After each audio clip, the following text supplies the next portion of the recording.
Hello guys, in this video we'll be talking about macros in Rust.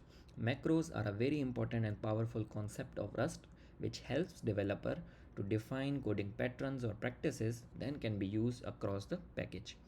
We have been using macros since the start of this series, but let me remind you guys where have we used it and what are macros to better understand and explain the concept. So let's say when we say hello world, println.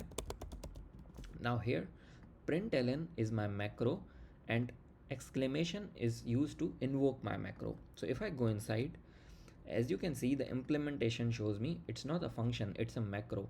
It says macro rules exclamation and println is the name and whatever we want to do. So in this case we want to print the data and then a new line. At compile time, my this code will be replaced with whatever the implementation is here inside. So basically I don't have to rewrite again and again the same things. I can just write it once and then reuse or use across my code. Similarly, if we see print, this is also a macro, and here since we don't have to add a new line, we just have to print whatever you want to print. So at compile time, this all will be replaced here.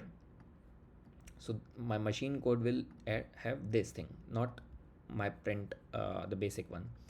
Same is with the vector. So let's say let data vec 1 2.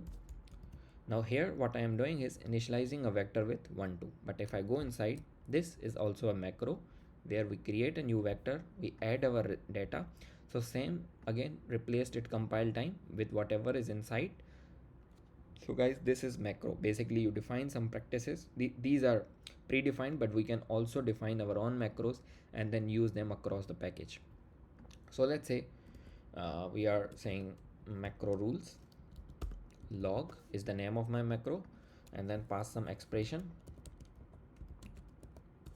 And here what I can do is println rust basics is the name of my project, for example, and then logging data, and let's log our data. So here we'll say expression. Now if I go in my main, I can see this log macro, and then let's say we are passing hello, my name is semicolon, my first macro.